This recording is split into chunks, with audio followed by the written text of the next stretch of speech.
Assalamualaikum warahmatullahi wabarakatuh. Salam sejahtera untuk kita semua.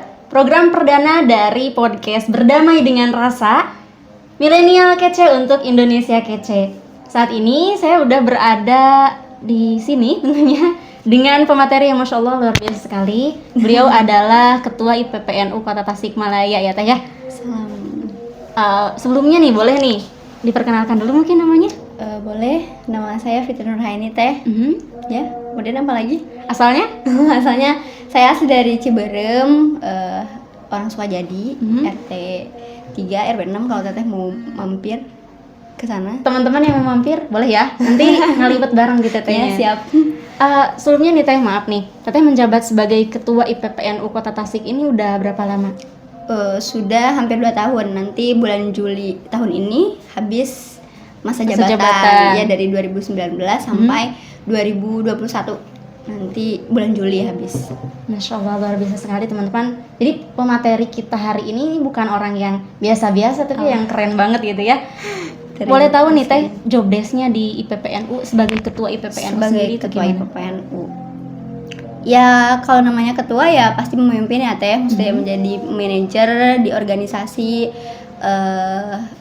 mengatur, mengayomi dan lain-lain lah. Jadi di IPPNU, karena di IPPNU kan organisasi perempuan semua. Meskipun begitu, meskipun semua perempuan yang katanya perempuan itu selalu mengedepankan rasa semuanya begitu ya. Tapi tetap kita kan beda pemikiran, kemudian beda pokoknya beda lah ya. Jadi ya begitulah job desk-nya ya kita di organisasi, karena IPPNU ini adalah organisasi pengkaderan, organisasi pengkaderan. Jadi kita di sana lebih ke merekrut pelajar-pelajar putri. Tapi di IPPNU ini ada usianya, di usia 12 tahun sampai 30 tahun masih bisa berkiprah di IPPNU. Oh, berarti saya bisa juga ya? Bisa, tapi idealnya ya, tapi idealnya masuk IPPNU baru masuk nih 12 sampai 20 tahun. Sisanya kalau 20 tahun belum masuk di IPPNU, karena 20 sampai 30 ini harus tinggal berkiprah gitu Teh. Iya, harus langsung berkontribusi ya. Iya, bukan waktunya belajar lagi kalau udah 20 kesana ya. Kalau boleh tahu nih statusnya apa nih Teteh nih? Statusnya pelajar. Mahasiswi. Udah nikah? Belum. Belum. Teman-teman yang laki-laki yang mau sama Tetehnya daftar ya. Oke nih Teh, kita mulai ke pembahasan kita. Beberapa hari ini kita kan udah merayakan atau memperingati Hari Kartini tuh. Penting untuk kita menurut hemat kami untuk sama-sama belajar tentang kesetaraan gender nih. Nah, menurut Teteh sendiri, gender itu apa sih Teh? Menurut saya, gender ini adalah pembedaan dan pembagian tugas antara laki-laki dan perempuan di ranah domestik maupun publik. Seperti ada penggalan ayat Ar-rijalu qawwamuna 'alan nisa. Menarik nih. Apa tuh? Apa tuh tafsirannya berbicara ranah domestik atau keluarga. Karena Ar-rijalu qawwamuna 'alan nisa itu artinya apa Teh? Katanya laki-laki, tapi ini terjemahnya itu kadang beda ya? Ya, maksudnya umumnya katanya kan laki-laki ini adalah pemimpin daripada perempuan. Tapi itu berbicara dalam ranah domestik, dalam ranah keluarga. Betul. Berbeda lagi kalau misalnya diimplementasikan ke ranah publik. Kalau misalnya ayat tersebut diimplementasikan ke ranah publik, tentunya ini bisa mengkreditkan perempuan, karena seperti tadi, karena gender ini adalah pembedaan pembedaan dan pembagian tugas antara laki-laki dan perempuan. Tentunya di ranah sosial kan, lebih ke ranah sosial, karena sebelum ke gender kita juga harus memahami dulu perbedaan seks dan gender. Kalau seks itu kan lebih ke jenis kelamin ya, jenis kelamin, dan itu kodrati, bersifat kodrati dan sudah pemberian mutlak Tuhan gitu. Gak bisa dirubah ya, dan tidak bisa dirubah. Berbeda dengan gender. Kalau gender kan pembedaan tugas, dan ini kalau gender ini lebih ke sosial gitu. Sosial, dan gender ini merupakan bisa dikatakan merupakan proses dari belajar dari lingkungan, kemudian budaya juga kan begitu. Menarik sekali tadi jawabannya, Masya Allah sekali ya. Dan tadi Teteh mengutip ayat ya, Ar-rijalu qawwamuna 'alan nisa, itu biasanya laki-laki tuh ya maaf ya, ada kalangan laki-laki yang suka motong gitu ya.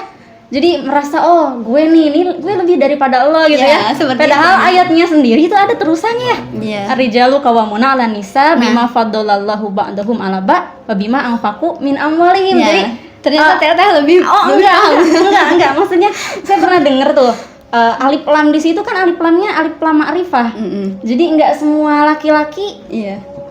melebihi kaum wanita, dan ada lanjutannya juga tadi bima faddalallahu ba'dahum 'ala ba'd wa bima anfaqu min amwalihim. Jadi laki-laki yang lebih unggul daripada wanita atau laki-laki yang menjadi pemimpin bagi wanita itu yang gimana dulu pemirsa ya guys ya. Ada keterusannya, laki-laki yang misalkan dari infaknya lebih banyak, kemudian di sana juga kan ada alif lam ma'rifah, enggak semuanya laki-laki. Untuk teman-teman laki-laki jangan dulu kegeeran ya. Dan untuk teman-teman perempuan, kita tetap optimis, kita bisa lebih unggul daripada laki-laki. Karena toh Allah juga kan ya Teh. Iya. Allah tidak memandang jenis kelamin ya. Iya. Yang Allah pandang itu ketakwaan dan juga apa? Amal soleh mungkin ya Teh. Ya, Masya Allah. Benar. Kalau kesetaraan gender itu sendiri gimana nih Teh? Tadi kan gender tuh. Iya. Sekarang kesetaraan atau keadilan gendernya gimana nih? Iya, karena saya juga kan di organisasi perempuan ya Teh.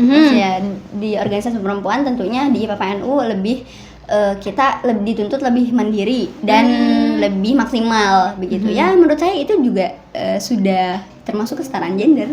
Jadi setara itu ya. Iya, Setara sama atau beda nih?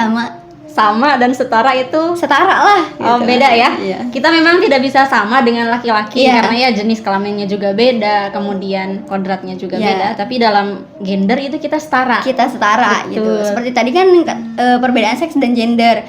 Jadi kita itu sebenarnya berbeda dengan laki-laki itu berbeda, tapi tidak boleh dibeda-bedakan. Masya Allah, kita berbeda tapi tidak boleh dibeda-bedakan. Betul sekali. Kalau untuk penerapan nilai-nilai kesetaraan gender nih Teh di IPPNU, kemudian di masyarakat yang udah Teteh lihat nih, nggak usah jauh-jauh, mungkin di Tasik nih. Di Tasik kira-kira penerapan kesetaraan gendernya udah keren atau masih gimana gitu?